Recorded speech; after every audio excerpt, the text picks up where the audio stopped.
If you and I decided to do something like that, we'd be in jail. And here we sit with people actually trying to take other people's money in the state. The other thing, they took $400 to $500 million of one-time money. I'm going to call it stimulus money. And they used that money to fund ongoing programs. Think about that. The next budgetary period, you're not going to have a $100 million, $200 million hole. You're upwards of $600 million plus. That's a nightmare to deal with. A lot of you in this room probably don't know that the state of New Hampshire, as small as it is, has a $7 billion unfunded state pension liability. That's with a B. How do we correct that? That's an enormous number for a little state like this. How can this happen? You know, this is New Hampshire. I believe you have to have leadership in the corner office. I also believe in order to have leadership, we're going to have a sea change. We need to take the State House back. We need to take the Senate back if we can, but bottom line, we need to take the State House. And we also have to have a change in the Executive Council. It doesn't do much good if I'm elected to the corner office and I don't have the support. So it means that we all have to get out there and work hard to get the right folks elected. Bottom line, everyone in this room, if we are nothing else, we are all Americans. And running for office is no light task. I thought about this for a long time. I sat down with my wife. Tears were shed, mostly by her, not me. She was scared to death. And I told her, don't be afraid. You know, I'm not worried about what's going to happen to me. I'm more worried about you. But she's a trooper. She's a nurse that went with Douglas Hospital, and she's jumped on board with both feet. So I really admire her for that. But when you do decide to run, and I mean from this point forward, no matter who the candidates are, it doesn't matter what office they're running for, they have to have a high level of integrity and honesty. And they have to function as Americans first. Americans first, before party politics and power. I don't care if you're a Republican, Independent, or Democrat. If you take care of business, looking out for the country and the state first, everything else will take care of itself. That I'm sure of. That's not what we have now. In Washington, we definitely don't have that. It's all about power. It's all about government control of our lives. We certainly don't have it in the state of New Hampshire. And these people have been putting through programs and slamming these programs down our throats, social programs that we completely disagree with, parental notification, gay marriage. Those things are basic tenets for all of us in New Hampshire to abide by. We do not agree, 68, 70% of us, with gay marriage, and he, being the governor, agreed that he would veto it if it came to his desk. Not once, not twice, but 3 times. What did he do? He caved. That's what he did. Integrity matters. When you talk about parental notification, he said clearly that he wanted to definitely have a parental notification bill. What happened when it came to his desk? It got reversed. I got 2 daughters, and I got 2 young little granddaughters as well. And as a parent, I think it's an outrage that there would be any suggestion that we as parents should lose any control over our kids. The state has no right there. None. I want to talk a minute about potential solutions. One of the things I want you to keep an eye out for, we'll announce it in a few weeks, is something that I'm developing. It's called the New Hampshire Promise. This is what I've come up with to resolve a lot of the things that I've just talked to you about. I'll talk to you about a couple of specifics, and I'm going to leave the rest alone simply because we have some number crunching to do before we come out with it publicly.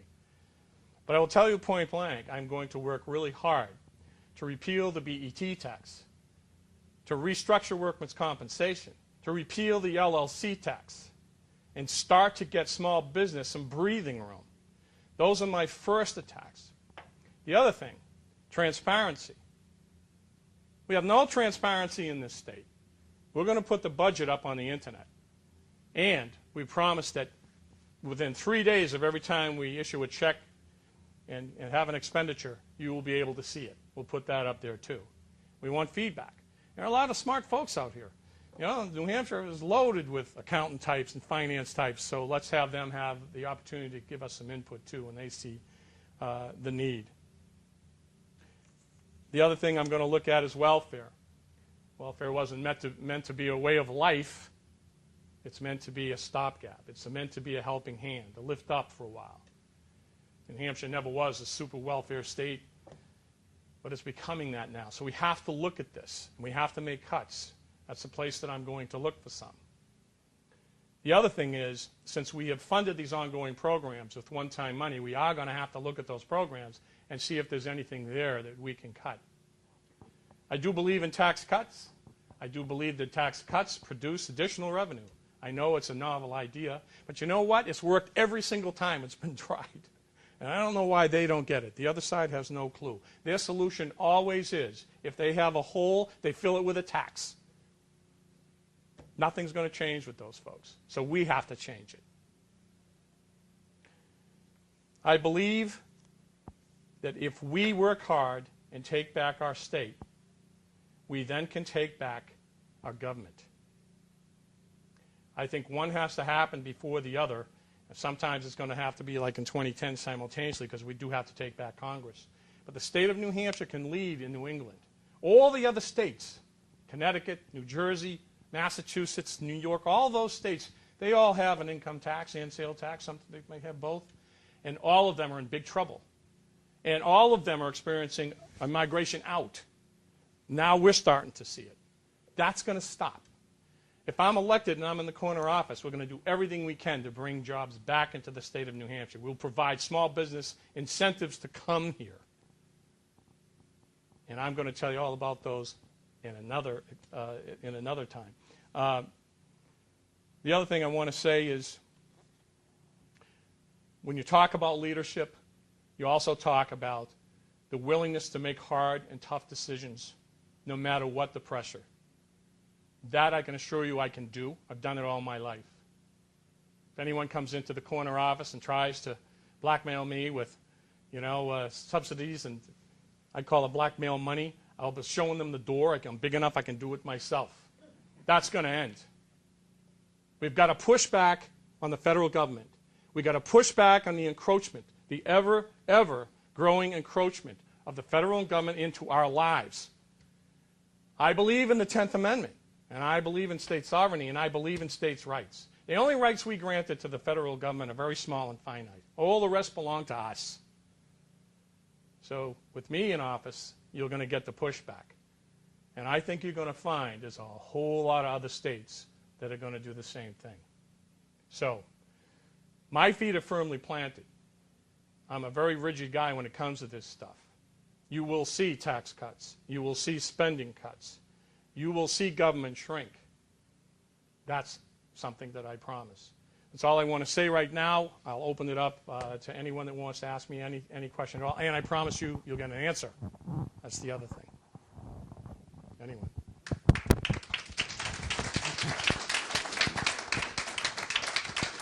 What level of support are you getting from the Republican State Committee and Republicans in general as you embrace this race?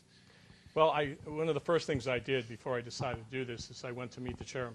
And we had a 45-minute one-on-one discussion. It was a very good discussion. It was a very positive discussion. But during that meeting, he made it clear that during the primary process that there's no favorites played, that we're pretty much on our own, and that only after the primaries will we be able to garner some support from the state GOP. Are you seeing a clear decline since the beginning of the Lynch administrations in terms of jobs, in terms of outflow of people, in terms of tax rates, in terms of deficits or projected deficits in the budget? Are you building a picture of this decline during the governor's tenure? Yes, we are, and you'll be able to see that graphically. There's no question but there's been a decline, and we've had a real outflow of good employees from the state as well as businesses. But the other thing is, what you have right now, and people don't realize it, you've got a lot of small businesses that are just teeter-tottering. I mean, they're on the cusp. And just a little more push, and you're going to start seeing the unemployment figures go way up and these businesses fail. So, yes, we're going to do that, and I think you're going to like what we have come up with. It's out of the box, a lot of it, but I think we need that kind of thinking right now. And I'm a private sector guy, so you can imagine that some of those things are going to be pretty creative.